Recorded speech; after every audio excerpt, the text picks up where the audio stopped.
Hey everybody, Tekking101 here. 3 things before we start this video. Number 1, I know I'm not wearing a tie. Number 2, I am extraordinarily sick right now. I took some magical pills to help me get over that, but if there's an odd cough or something like that throughout the video, such as that, just go with it. And number 3, I will be launching a new segment on this show called I Screwed Up, Guys.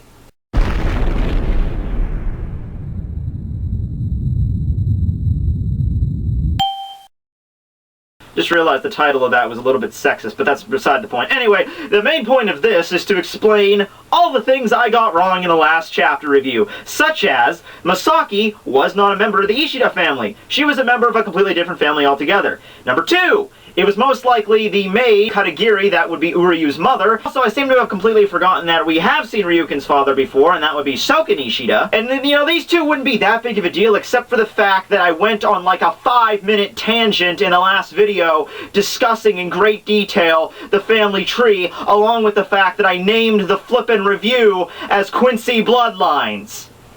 So yeah, I apologize for that, but I gotta say, Quincy Bloodlines, that sounds like it could be the name of like a video game or something. Like, bear with me on this. Like, coming 2014 for the Xbox 720, the new Bleach video game, Quincy Bloodlines. Would you not buy that shit?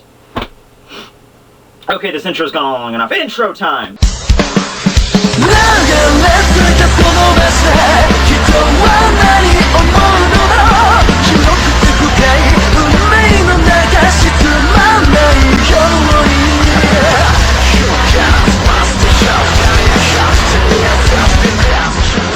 Hey everybody, Tekking101 here to review Bleach Chapter 531 entitled, say it with me now children, Everything But the Rain OP4. So, chapter continues from the last chapter with Isshin staring down the Black Hollow. And this is apparently a very important thing. For some reason, Isshin makes a point to mention this like 3 times throughout the review, that this is a black hollow. And like he mentions other stuff that's wrong with this hollow and why it's different, but he mentions it's black, so I'm like, I mean, we've seen black hollows before, right? I'm pretty sure we did. And, you know, from the last chapter when it was introduced, like the shading and everything, I thought it might have just been like the shadow of like a cloud or something, because you know how Kubo likes to, you know, lay down the thick, you know, thick color. So I just figured the color wasn't a big deal, but apparently it is. Along with this, it also shares, we get to see its face fully, and yeah, it does bear a striking resemblance to Ichigo's Hollow Mask, except it's the red lines are absent. It lets out a roar that is unmistakably similar to the roar that Ichigo let out when he fought against Ukiura.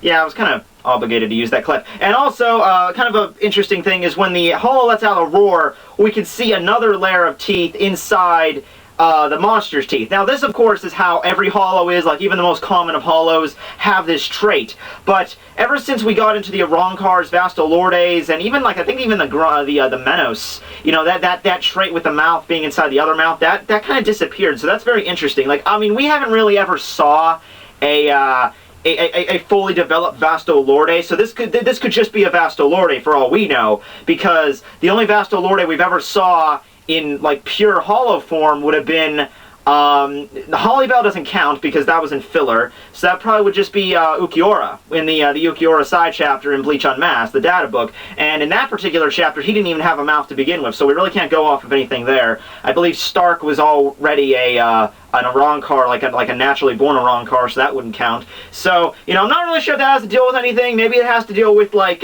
remember when Tozen, when he went holified against his fight against Komamura and Shuhei, he had that second mouth, so maybe that's something to do with that. Other major difference that Isshin notices is that the hollow hole is still there, but it's becoming very closed.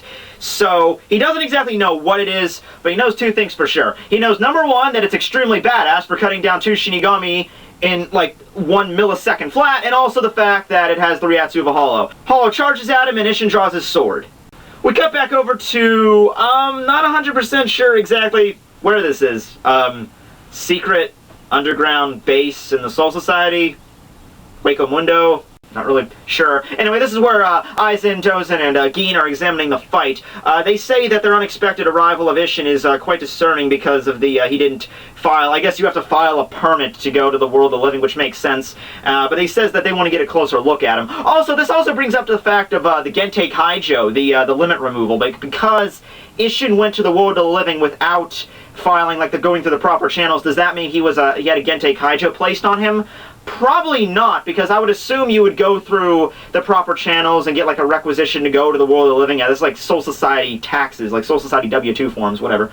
So, and then they would get the Gentei Kaijo placed on you, but if that's not the case, then, you know, whatever. So we get the title page, and it's pretty badass, I gotta hand it to you. The, like I said, the visage, or whatever it is, does resemble Ichigo's hollow to a degree, but it also has a little bit of its own uniqueness, especially in the color and the shading, and the closed hollow hole, like, you can, like, kind of see its exposed organs, or whatever the hell that is. That looks pretty beast.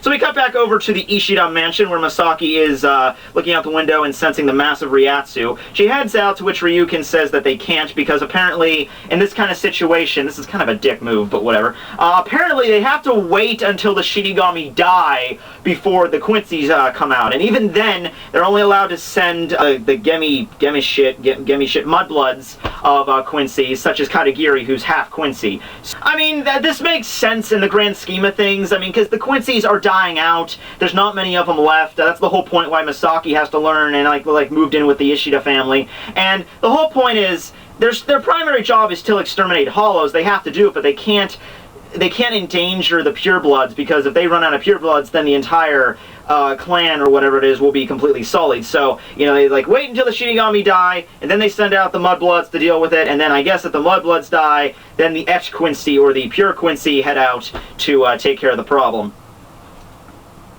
We cut back to the fight where Ishin is actually managing to stand against the hollow, although he does mention he's falling back a bit. You know, here's the question I've always wondered, like, and this is even going back to the fake Karakura Town arc. I'm like, okay, when a Shinigami, so, like in this situation, like Ishin sees that this thing just killed 2 Shinigami, like that, and is probably responsible for the other 4 that died.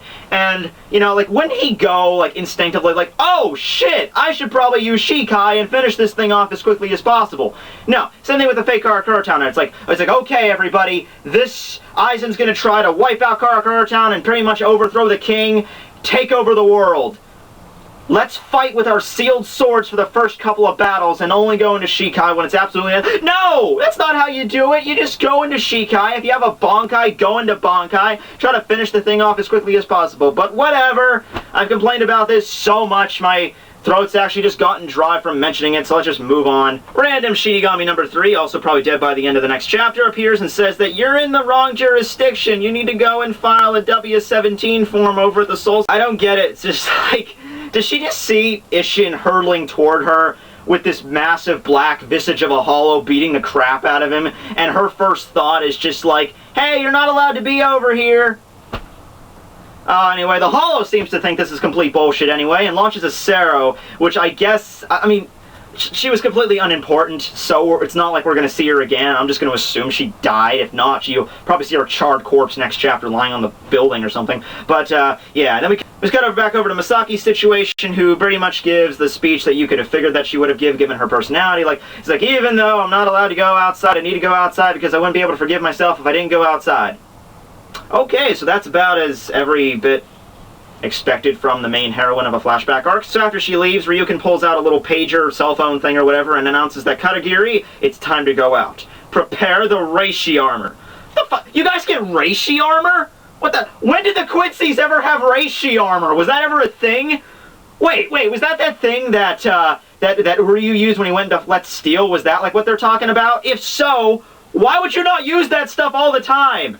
Reishi armor. Oh my god, I'm getting an awesome picture in my head right now of like Ryukin and Katagiri showing up in like slimlined white armor, like filled with crosses, and like having a bow, like a crossbow, like strapped to his arm, and just being like, hasta la vista, hollow. You know, like I'm hyped for this reishi armor. That sounds awesome.